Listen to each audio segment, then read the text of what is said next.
와, 이게 잘 안 걷기네요. 뭐 1000명대, 뭐 1400명, 1600명, 뭐 1500명 잘 안 걷기네요.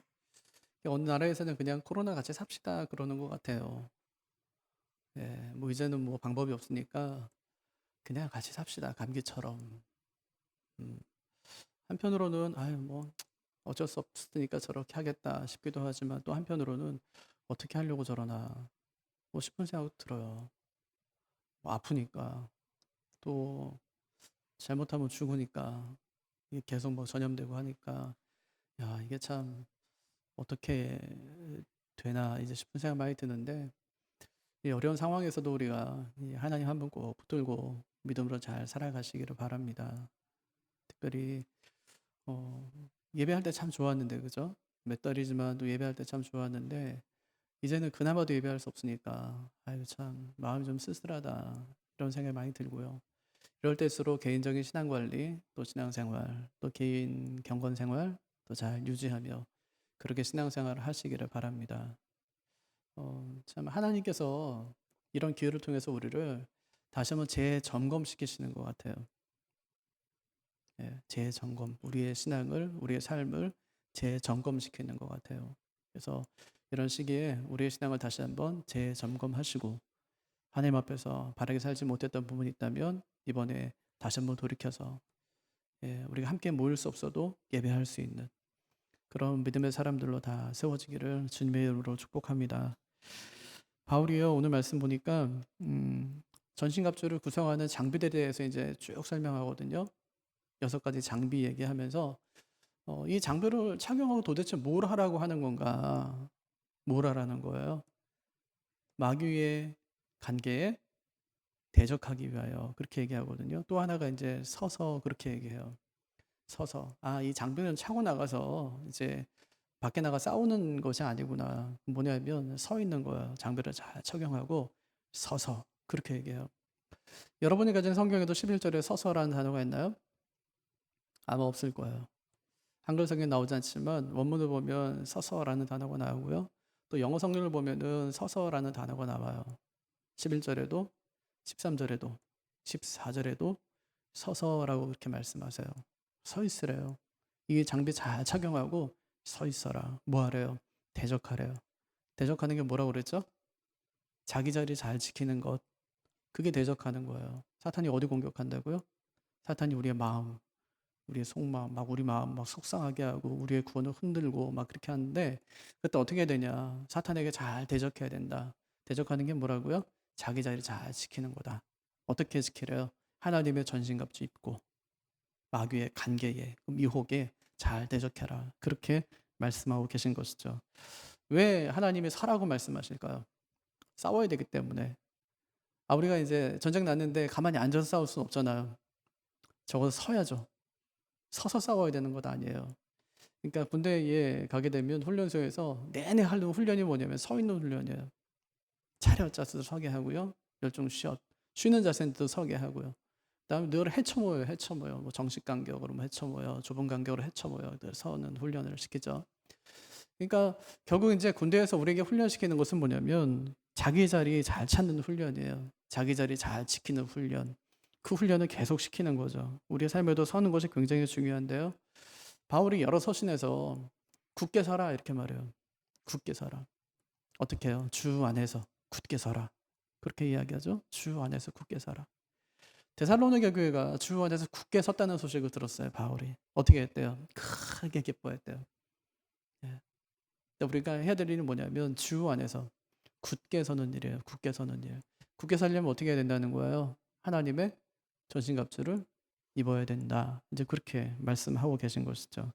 지금 여러분 우리가 전쟁 얘기하고 있습니다. 지금 우리가 하는 전쟁 얘기는 육적인 전쟁이 아니라 영적인 전쟁 얘기를 지금 계속 하고 있는 거예요. 마귀하고 싸워요. 마귀하고 싸울 때는 우리가 우리의 무기로 싸울 수가 없죠. 칼로 싸울 수 없죠. 미사일 갖고 싸울 수 없죠. 영적인 존재이기 때문에. 영적인 존재하고 싸울 때는 영적인 거 가지고 싸워야 돼요. 이 땅에서 우리가 입는 무슨 뭐 방탄조끼 이런 걸 입어서는 안 되고 하나님이 주시는 전신갑주 입어야 된다고 말씀하는데 첫 번째 장비 뭐라고 그랬어요? 진리의 허리띠를 띠라. 진리 허리띠는 뭐라고 했죠? 객관적인 진리가 뭐라고 그랬어요? 뒷감은 진리는 예수 그리스도. 또 하나는 성경. 예. 주관적인 진리는 뭐라고 그랬어요? 하나님이 우리에게 주신 요 객관적인 진리를 붙들고 말씀대로 살아가는 것. 이것이 이제 주관적인 진리라고 말씀드렸죠. 이 진리 허리띠예요. 예수님을 꽉 붙잡고 살아가는 거예요. 그 말씀 잘 지키면서. 두 번째는 뭐라고 그랬어요? 두 번째는 진리 허리띠 띠고 그 다음은 의의 흉배를 붙이라고 했잖아요. 의의 흉배, 호심경, 가슴막이 붙이라. 마귀가 우리의 무엇을 공격합니까? 우리 육체가 아니에요. 마귀가 공격하는 것은 우리의 마음을 공격하죠. 늘 우리로 하여금 낙심하게 만들고 그다음에 속상하게 만들고 우리의 구원을 흔드는 거예요. 네가 그렇게 살면서 무슨 뭐 구원을 받는다고 하냐? 네가 그렇게 살면서 무슨 권사라고 하냐? 네가 무슨 장로냐? 네가 그래갖고 무슨 목사냐? 이렇게 이제 마귀께서 우리 마음을 공격하는 거예요. 그러니까 하나님께서 어떻게 하라고 말씀하시죠? 네 의로 그거 하는 거 아니야. 네 의로 구원받는 건 아니야. 네 의로 직분 감당하는 것 아니야. 내 의로 하는 거야. 이렇게 말씀하세요. 그래서 네 의를 가리래요. 뭘로요? 예수님의 의로. 그래서 의의 가슴막이, 의의 호심경을 붙이라. 이제 그렇게 하나님께서 말씀해 주신 것이죠. 그럼 마귀가 우리에게 자꾸만 우리를 건드리는 것이 있어요. 우리의 구원의 문제죠. 예. 근데 마귀가 우리의 구원의 문제를 건드릴 때 우리의 구원을 뺏어갈 수 있나요? 아니, 절대로 뺏어갈 수는 없어요. 근데 뭐는 할 수 있어요? 기쁨을 상실하게 할 수는 있어요. 구원의 감격을 상실하게 해버린단 말이에요. 다윗이요, 밧세바를 범했어요. 나단 선지자가 와서 그 죄를 지적해요. 다윗이 크게 회개합니다. 그러면서 지었던 시편이 시편 51편이에요. 뭐라고 이야기하죠? 거기서 다시 정결한 마음을 달래요. 정직한 영을 회복시켜 달래요. 나를 주님 앞에서 멀리하지 마시고 주의 성령을 거둬주지 말래요. 그럼 사는 얘기가 뭐예요? 뭐 해달라는 거예요? 구원의 기쁨을 회복시켜 달래요. 구원의 기쁨을 회복시켜 달래요. 마귀가 구원의 기쁨을 빼앗아가자 그는 아주 비참한 존재가 돼요. 그래서 마귀가 우리를 어떤 존재로 만드냐면 불쌍한 존재예요. 불쌍한 성도, 불쌍한 크리스천. 왜 불쌍하죠? 기쁨을 누리지를 못하는 것입니다. 그래서 회복해야 되는 것이 뭐냐? 복음이다. 그렇게 얘기했어요. 복음이다. 예, 오늘 말씀 보니까 복음이래요. 하나님이 나를 구원하셨다는 그 복음이 회복돼야 된다고 말씀하십니다. 그래서 세 번째 장비가 평안의 복음이 준비한 것을 신으라. 뭘 신으라고요? 평안의 복음이 준비한 것을 신으라. 그렇게 말씀하셨어요. 여러분, 신발 굉장히 중요한데요. 신발이 불편하면 발목이 안 좋아진대요. 발목이. 예, 발목이 막 통증이 오는 거예요. 그럼 발목만 안 좋아지냐? 그게 아니라 이게 무릎에도 영향을 미치고요. 허리에도 영향을 미치고 척추에도 영향을 미치고 나중에는 안면에 이상이 오기도 한대요. 안면에. 그러니까 안면 비대칭이 온다는 거예요. 그러니까 신발을 제대로 신으래요. 여름 되면 쪼리 많이 신죠? 예, 쪼리 신는 게 그렇게 안 좋다네요. 슬리퍼 이렇게 신고 다니는 게 별로 안 좋대요. 그러니까 우리는 보통 이제 어릴 때는 신발이 작으면은 이 신발에다 막 아이 발을 맞춰요. 제가 어느 집에 신방을 갔는데 애가 이 발이 굉장히 불편해 보여요. 그래서 이 집사님이 애가 신발이 좀 작은가 봐요. 그랬더니 자기는 잘 안 사준대요. 에? 무슨 말이지? 속으로 했어요. 무슨 말이지 이거는? 애가 사달란다고 다 안 사준다는 거예요. 그렇게 키운대요 그냥. 작으면 작은 대로 신고 다니게 그냥 한다는 거예요. 요즘에 신발을 10,000원, 20,000원 사는데 그걸 왜 안 사주실까 싶었어요. 근데 그 신발이 작으면 그냥 신발에다 발을 맞추면 안 돼요. 왜냐면 이게 나중에 건강에도 문제가 생기기 때문에 발에 꼭 맞는 신발을 신어야 되는 것이 맞죠. 예, 오늘 말씀 보니까 신발 얘기처럼 들리는 거예요. 특히 군인들은 더 그래요. 자기 발에 맞는 군화를 신어야 되는 것이죠. 로마 군인들은요, 여러 겹의 가죽을 붙여 만든 아주 두꺼운 밑창에다가 징을 밑에다 박았어요. 그래서 이제 신발을 만들어 신는 거예요. 그래서 그 신발의 이름이 칼리라는 신발인데 반장화 같은 신발을 신었어요. 1세기 유대학자였던 요세푸스가 이것을 보면서 날카로운 못들이 박혀 있는 신이다. 그렇게 얘기했어요. 날카로운 못들이 박혀 있는 신. 그러니까 생각해 보세요. 이런 신이 어떤 신이냐면 축구화 같은 거예요. 축구화 밑창처럼 생긴 그런 신발들을 로마 군인들이 신고 다녔다고요. 그걸 신고 척척 걸어가는 거예요. 싸움이 됐다고 생각해 보세요. 그러면은 그 징이 있기 때문에 밑에 발이 박혀요. 그러니까 아주 견고하게 설 수 있는 것이죠. 육상 선수들도 스파이크에 보면 밑에 이제 징 같은 게 좀 박혀 있죠. 그래서 흙을 갖다가 잘 차고 나갈 수 있게 하는 거예요. 야구 선수들도 이제 그렇죠. 그러니까 흙에서 운동하는 사람들은 대부분이 밑에 보면은 징 같은 게 박혀져 있어요. 뭐 지금처럼 아스팔트가 뭐 좋은 것도 아니고 그 당시에 군인들은 그렇게 징이 박힌 신발들을 신었던 것이죠. 근데 알렉산더 대왕과 줄리어스 시저가 군사적으로 크게 성공할 수 있었던 이유는 그들이 병사들에게 좋은 신발을 줬기 때문이래요. 좋은 신발을 줬기 때문에 그걸 신고 아주 뭐 열심히 나가서 싸웠다 이제 그런 얘기겠죠. 그래서 왕의 역할은 자기 군사들에게 좋은 신발을 주는 것이었습니다. 근데 하나님께서도 우리에게 신발을 주셨다 그렇게 이야기하는 거죠. 15절 평안의 복음이 준비한 것으로 신을 신고 평안의 복음이 준비한 것으로 신을 신고 원문에 보니까 복음이라는 말이 복음이라는 말이 투 유앙겔리온이라고 돼 있어요. 많은 학자들이 이것을 목적격적 속격이다 그렇게 얘기해요. 목적격적 속격이다. 이렇게 보게 되면 평안의 복음을 전할 준비를 해야 된다 그런 뜻인데 세번역 성경도 이걸 그대로 받아들여서인지 이렇게 번역했어요. 발에는 평화의 복음을 전할 차비를 하십시오. 뭐 하라는 거예요? 평화의 복음을 전할 채비, 그 준비를 하십시오. 그렇게 한 거예요. 이렇게 해석하는 근거를 이사야서 52장 7절에 찾는데 좋은 소식을 가져오며 평화를 공포하며 복된 소식을 가져오며 구원을 공포하며 산을 넘는 자들의 발이 어찌 그리 아름다운고. 예.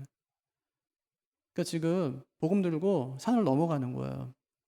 어떻게 해요? 자기 발로 신발 신고 기쁘게 막 가는 거예요. 그 장면을 연상하면서 주님께서 하나님의 전신갑주 입으라고 말씀하시면서 이 복음의 신발을 신으라고 하신 이 말씀은 가서 복음 전하라고 하시나 보다 하고 목적격적 속격으로 사용되었다고 학자들이 이야기하는 거예요. 하지만 이사야서에서 말하는 평화의 좋은 소식과 발은 하나님의 구원과 이스라엘의 회복을 이야기하는 거예요. 그런 문맥에서 이것이 쓰였다고요. 그런데 오늘 말씀은 구원과 회복이 아니에요. 그럼 뭘까요? 악한 영들과의 싸움을 하는 장면입니다. 그러면 이 두 본문을 연결하는 것은 문맥상 맞지 않겠죠, 그죠? 그럼 오늘 말씀을 어떻게 해석하면 좋을까? 오늘 말씀에 나오는 평안의 복음이 준비한 것은 복음을 전하기 위한 준비라기보다는 악한 영들과 싸우기 위한 준비로 보는 것이 문맥과 더 잘 어울린다는 말입니다. 그래서 지금 우리가 개정판 보고 있죠. 여기 보니까 평안의 복음이 준비한 것이라고 말하는데 옛날에 이거 이전에 있었던 성경에서는 평안의 복음의 준비라고 그렇게 돼 있어요. 평안의 복음의 준비한 것 그렇게 약간 그러니까 약간 목적격적 속격으로 이렇게 사용된 느낌이 약간 좀 들기도 하죠. 근데 이제 이번에 번역해 놓은 개역 개정판에 보니까 평안의 복음이 준비한 것으로 수정해 놨습니다. 이렇게만 이제 번역해 놔도 평안의 복음이 목적격적 속격이 아니라 주격적 속격임을 이제 이해할 수 있게 되는 거죠. 그러니까 복음이 준비한 것은 그거 신고 밖에 나가 전도하는 것이 아니라 마치 로마 군인들이 황제가 주는 신발을 신고 견고하게 설 수 있었던 것처럼 복음이 그것을 믿는 사람을 견고하게 세워주는 것임을 말씀하고 있다는 거예요. 예. 그 신발 신으면 어떻게 되냐? 밖에 나가 전도할 수 있다가 아니에요. 그 신발 신으면 어떻게 되냐? 견고하게 설 수 있다는 거예요. 예. 복음 안에 우리가 견고하게 설 수 있다. 그러니까 중요한 것은 서는 거라고 그랬죠, 그죠? 나가 싸우는 게 아니라 서는 거예요. 견고하게 대적하는 거죠. 예. 자기 자리 잘 지키는 거예요. 그것이 서는 것이죠. 그래서 평안의 복음이 준비한 것으로 신을 신는다는 말은 우리에게 복음이 준비되는 것을 말해요. 하나님께서 우리에게 복음을 준비시켜 주시는구나. 우리에게 복음이 준비되면 마귀의 어떤 공격에도 넘어지지 않고 견고히 설 수 있다. 그런 뜻입니다. 그러니까 중요한 것은 뭐냐면 우리가 복음을 제대로 잘 이해하는 것이 중요하다. 이해하는 것이 중요하다. 그래서 먼저 복음을 바로 이해하고 그 복음 안에 굳게 서서 마귀와 대적하는 것. 이것이 중요함을 이 평안의 복음이 준비한 것으로 신으라는 그 말씀의 의미다 하는 것을 우리가 잘 기억해야 되겠습니다. 여러분 복음이 뭘까요? 복음이 뭘까? 머리로는 알지만 아마 대답해 보세요 하고 이제 이야기하면 아마 조금 난감할 거예요. 대개가 정의를 내리는 것이 그렇거든요. 바울이 고린도에서 복음을 전합니다. 그 사람들이 복음을 듣고 예수를 믿게 되죠. 그리고 거기서 이제 교회가 세워졌어요. 근데 바울이 고린도 교회를 향해서 또 복음을 전합니다. 그들은 이미 복음을 듣고 예수를 믿고 교회가 세워졌는데 왜 또다시 복음을 전했을까요? 아마 두 가지 이유였을 거라고 생각해요. 첫 번째는 그들이 복음은 들었지만 확실히 이해하지 못했거나, 두 번째는 그들이 복음을 알고 있었지만 그보다 더 풍성한 내용을 전해주기 위해서 아마 다시 복음을 전해줬을 거예요. 바울은 그들을 가리켜서 육신에 속한 사람이다, 그렇게 이야기합니다. 육신에 속했다는 거예요. 그럼 하는 얘기가 그들이 그리스도 안에서 어린아이와 같은 사람들이다, 그렇게 이야기합니다. 여러분, 어린아이의 특징이 뭔가요? 자꾸 반복해줘야 돼요. 했던 말 또 하고 했던 말 또 하고 계속 반복해서 알려줘야 돼요. 바울이 복음을 또 다시 전할 필요를 그때 그가 그렇게 느꼈던 거죠. 여러분, 우리도 수십 년 교회 다니면서 수없이 복음을 들었지만 또 듣고 또 들어야 되는 거예요. 중요한 것은 자꾸 반복해서 들어야 되는 것이죠. 그래서 바울이 고린도전서 15장에서 내가 받은 것을 먼저 너희에게 전하였다, 그렇게 이야기하면서 복음의 핵심을 이야기해요. 15장 4절과 5절 말씀 보면 복음을 이렇게 설명해요. 간명하게요. 성경대로 그리스도께서 우리 죄를 위하여 죽으시고 장사 지낸 바 되셨다가 성경대로 사흘 만에 다시 살아나셨다. 이게 이제 복음이래요. 복음 핵심이 뭐예요? 예수님께서 성경대로 죽으셨다가 성경대로 살아나신 것. 이것이 이제 복음이다. 예수님께서도 이 복음을 한 구절로 예수님께서 요약해 주셨어요. 그게 요한복음 3장 16절이죠. 하나님의 세상을 이처럼 사랑하사 독생자를 주셨으니 이는 그를 믿는 자마다 멸망하지 않고 영생을 얻게 하려 하십니다. 복음을 단 세 마디로 우리가 요약한다면 하나님의 죄인을 구원하신다는 거예요. 그게 복음이에요. 복음이 뭐냐? 하나님의 죄인을 구원하신다는 거예요. 얼마나 간명합니까? 여러분, 복음이 복잡하지 않습니다. 단순합니다. 너저분하지 않아요. 한마디로 끝나는 거죠. 그런데 이 한마디가 많은 사람의 인생을 바꿔놓았습니다. 웩 선교회를 창시한 C.T. 스터드 선교사님이 참 신실하게 사역을 감당하셨어요. 그 선교사님이 옥스퍼드 출신이거든요. 재벌가의 자녀였습니다. 근데 예수님 만나고 나서 평생 복음을 위해 살기로 작정을 해요. 그는 평생 중국과 아프리카의 선교사로 지냅니다. 아버지께 물려받은 그 엄청난 유산을 이 복음을 위해 다 써버려요. 그리고 임종을 앞두고 이렇게 이야기했습니다. 내가 세상을 떠날 날이 가까이 온 것 같다. 이제 돌아보니 즐거웠던 몇 가지 일이 생각난다. 하나님이 나를 중국으로 가라고 하셨을 때 가족들은 다 반대했다. 그런데도 하나님의 명령이기에 결단하고 중국으로 간 것, 지금 생각하면 얼마나 기분 좋은 일인지 모른다. 그리고 그때 하나님이 나에게 명령하신 것이 있다. 예수님이 나에게도 부자 청년에게 말씀하신 것처럼 네가 가진 것을 가난한 자에게 다 나눠주고 나를 쫓으라고 말씀하셨다. 그래서 내가 받은 유산을 선교를 위해서, 가난한 자를 위해서 다 나누어 주었다. 지금 생각하면 얼마나 유쾌한 추억인지, 얼마나 감사한 일인지 모른다. 복음이 그를 바꿔놓은 것입니다. 언더우드 선교사님도 복음이 바꿔놓은 사람이었습니다. 언더우드는 하나님을 모르는 1300만 명의 백성이 수많은 억압과 가난에 고통받고 있다는 소식을 들은 다음에 조선은 어찌할 테냐 하는 하나님의 음성을 듣습니다. 그 사랑에 이끌려서 반대하는 약혼자와 파혼하고 조선에까지 왔어요. 그러니까 복음을 듣고 변화된 사람들이죠. 하지만 복음을 들었는데 다 이처럼 변화되는 것은 아닙니다. 그렇지 않은 사람들도 있다는 것입니다. 요한계시록 3장을 보면 라오디게아 교회가 나와요. 이 교회는 한마디로 그냥 정의하면 물맛이 간 교회예요. 물맛이 간 교회.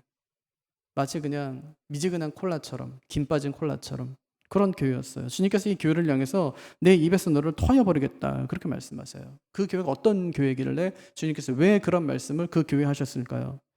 요한계시록 3장 15절을 보면 내가 내 행위를 아노니 내가 차지도 아니하고 뜨겁지도 아니하도다. 내가 차든지 뜨겁든지 하기를 원하노라. 이게 예수님께서 라오디게아 교회를 토해내겠다는 그 이유였어요. 존 스토트 목사님이 미지근함에 대해서 이렇게 말합니다. 이러한 열심이 없다면 오히려 차가운 것이 낫다. 냉랭하고 관심이 없고 죽은 것이 더 낫지. 믿는다고 하면서 흐리멍텅한 것은 가증스러운 것이다. 하나님을 반대하고 예수 믿는 자를 핍박하고 욕하고 방해하는 무리보다 교회 안에 있으면서 이것도 아니고 저것도 아닌 사람들이 더 안 좋다. 미지근한 것이 더 안 좋다는 얘기예요. 이런 사람에 대한 주님의 처방이 무엇입니까? 주님께서 라오디게아 교회를 향해서 이렇게 말씀하세요. 내가 너를 권하노니 내게서 불로 연단한 금을 사서 부유하게 하고. 첫째는 금을 사래요. 둘째, 흰 옷을 사서 입어 벌거벗은 수치를 보이지 않게 하고 흰 옷을 사서 입으래요. 셋째, 안약을 사서 눈에 발라 보게 하라. 뭐 사래요? 금 사래요. 흰 옷을 사래요. 안약을 사라는 거예요. 누구 돈으로요? 내 돈으로 사라는 말은 아니에요. 네 돈 주고 사, 너 부자잖아. 그 말이 아닙니다. 이사야서를 보면 이걸 어떻게 사는지가 나와요. 오호라, 너희 목마른 자들아 물로 나오라. 돈 없는 자도 오라. 너희는 와서 사 먹되 돈 없이 값없이 와서 포도주와 젖을 사라. 그렇게 말씀하시죠. 주님이 사라고 할 때는 내 지갑에서 내 돈 내라는 것이 아닙니다. 공짜로 가져가라는 말이에요. 내가 이미 샀으니까 가져가라는 거예요. 주님께서 어떻게 사시죠? 자신 십자가에서 미리 값을 다 지불해 놓고 사시는 거예요. 그리고 내가 다 지불했으니까 내 것을 다 가져가라. 이렇게 말씀하세요. 이 말은 엄밀히 말하면 나를 가져가라는 말입니다. 이것이 복음이죠. 주님이 나를 위해서 자신의 전부를 다 주신 것. 그것이 복음입니다. 그래서 바울이 말하는 평안의 복음이 준비한 것이 바로 이거예요. 이 평안의 복음을 붙들고 자기 자리에서 견고히 서서 마귀의 관계에 대적하라. 그렇게 말씀하신 것이죠. 그렇게 복음으로 무장되라고 말씀한 거예요. 근데 참 이상하죠? 마귀하고 싸우는데 그 무기가 평안이에요. 예수님께서 피 흘려서 구원을 이루셨는데 그 복음의 이름이 평안이에요. 그럼 그 평안이 어디서 올까요?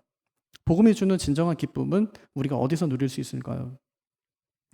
요한계시록 참 행복한 책이에요. 승리의 책이고 영광의 책이기 때문에 1장을 보면 찾아오신 예수님이에요. 예수님이 다시 찾아오세요. 2장부터 3장까지는 7교회 이야기하는 이야기예요. 아까 우리가 이야기했던 라우디게 교회는 7교회 중에 마지막에 해당하는 교회였어요. 라우디게 교회를 향한 주님의 마음, 그 핵심이 뭐냐? 뜨거운 물기를 내는 교회가 되라는 거예요. 뜨거운 물기를 내는 교회가 되라. 그리고 이어서 4장에서 엄청나게 뜨거운 장면을 보여줘요. 지옥 얘기가 아니라 천상 예배 장면을 요한에게 보여주는 것이죠. 예수님께서 요한에게 이리로 올라오라 그렇게 말씀하십니다. 올라가 보니까 하늘에 열린 문이 있는 거예요. 그것을 통과하니까 천상 예배가 막 진행 중입니다. 요한의 눈앞에 엄청난 예배 장면이 펼쳐진 것이죠. 그 중앙을 보니까 하나님의 보좌가 있어요. 하나님의 보좌를 둘러서서 네 생물이 있습니다. 네 생물을 둘러서서 24장로가 있어요. 그 24장로를 둘러서서 수많은 성도들이 있어요. 수많은 성도를 둘러서서 허다한 천군 천사가 있는 거예요. 뭐 했을까요? 하나님을 예배하는 거예요. 거룩하다, 거룩하다, 거룩하다. 만군의 여호와. 전에도 계셨고 이제도 계시고 장차 오시리라. 막 찬송을 해요. 그때 갑자기 20세 장로가 자기 머리에 쓰고 있던 관을 벗습니다. 옛날 성경에 보면 그 관을 하나님 보좌 앞에 던졌다고 얘기했어요. 하나님 앞에 다 드리는 거예요. 그리고 하나님을 찬송해요. 오직 영광과 권능과 존귀는 오직 하나님께만 있습니다. 하면서 찬송하는 장면을 요한이 지금 보는 것입니다. 여러분 왜 하나님께서 요한에게 이 예배의 장면을 왜 보여주신 것일까요? 도미티안 황제 당시의 그리스도인들은 정말 매일 생사를 넘는 고통스러운 삶을 살았습니다. 그들에게 미래의 소망을 보여주는 일이 정말 필요했어요. 토굴에 숨어서 살인적인 현실의 아픔을 이기려면 반드시 미래에 일어날 종말론적인 완성의 그림이 필요했습니다. 그런 이유로 요한을 끌어다가 천상세계에서 일어날 일을 미리 보여주신 거예요. 조금만 견뎌라. 승리의 면류관이 너희에게 보장되어 있다. 힘들지만 포기하지 말아라. 하나님께서 그들에게 소망을 주기 위해서 천국 문을 여신 거예요. 그리고 천국 보좌에 앉으신 하나님을 보여주십니다. 그러자 그들이 하나님을 예배하기 시작하는 거예요. 그럼 왜 우리가 하나님의 전신갑주 입어야 될까요? 마귀의 간계를 물리치는 것은 두 번째예요. 왜 그럴까요? 하나님을 예배하기 위해서. 하나님을 온전히 예배하기 위해서. 복음을 경험한 사람은, 하나님의 은혜를 경험한 사람은 예배하지 못하는 것을 견딜 수가 없어요. 견딜 수가 없어요. 예배하고 싶어서 견딜 수가 없는 마음이 들게 되는 것이죠. 그래서 우리는 전신갑주 입고 마귀가 오기를 기다리는 것이 아닙니다. 언제 마귀가 오나 와봐라. 올 테면 와봐라가 아니에요. 우리는 하나님을 온전히 예배하기 위해서 전신갑주를 입는 것입니다. 옛날에는 정기적으로 장이 있었죠. 7일장, 5일장, 3일장 이렇게 장이 있었어요. 옛날 어른들은 주일 예배가 장이 서는 것 같다 그렇게 말씀하셨어요. 예를 들면은 7일장이 선단 말이에요. 그럼 7일 동안 먹을 음식을 다 사요.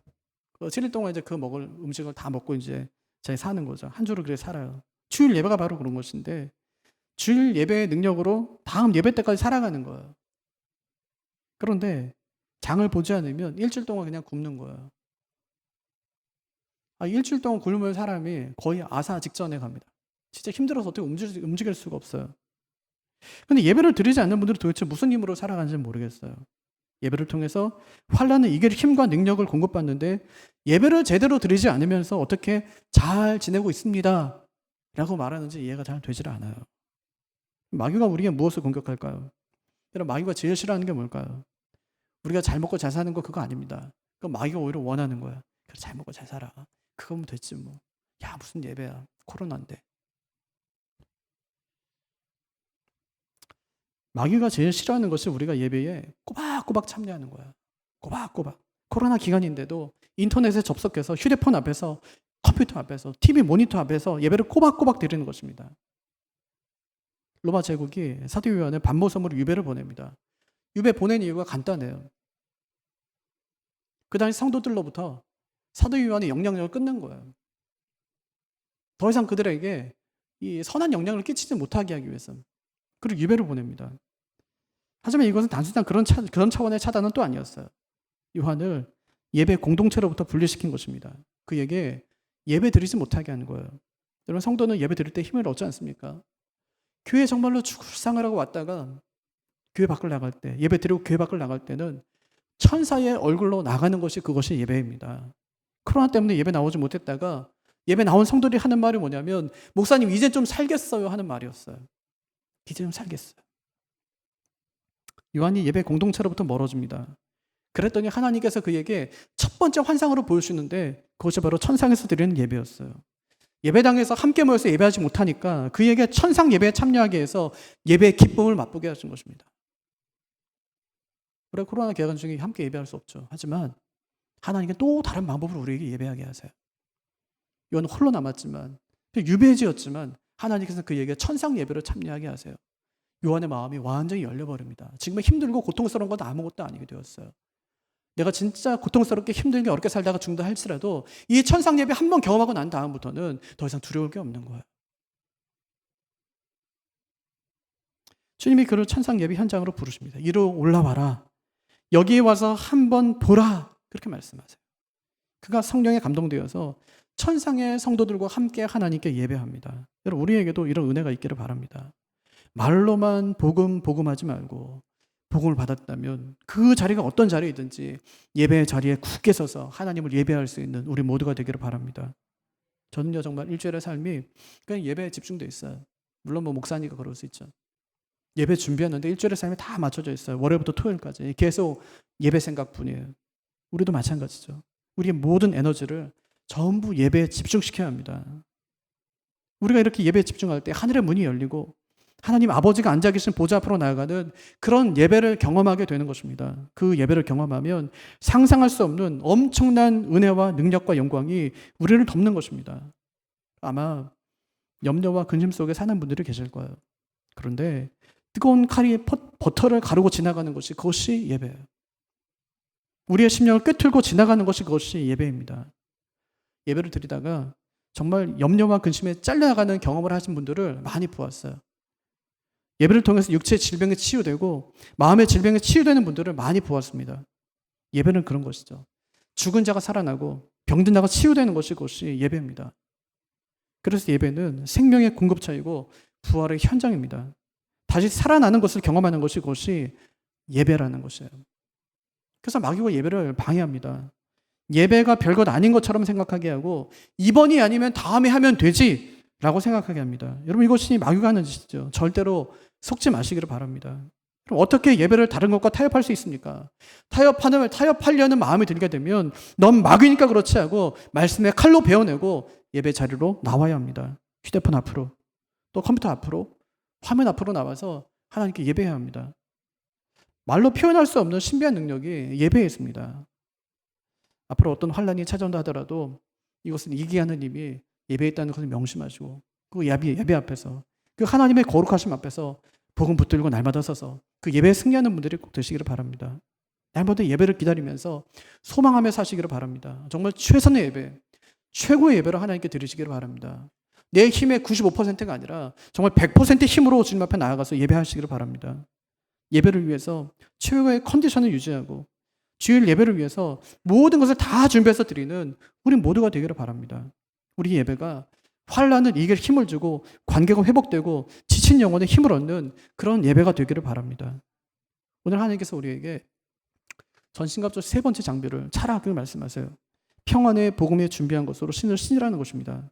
그 신을 신는 이유는 우리가 복음으로 준비되기 위해서요.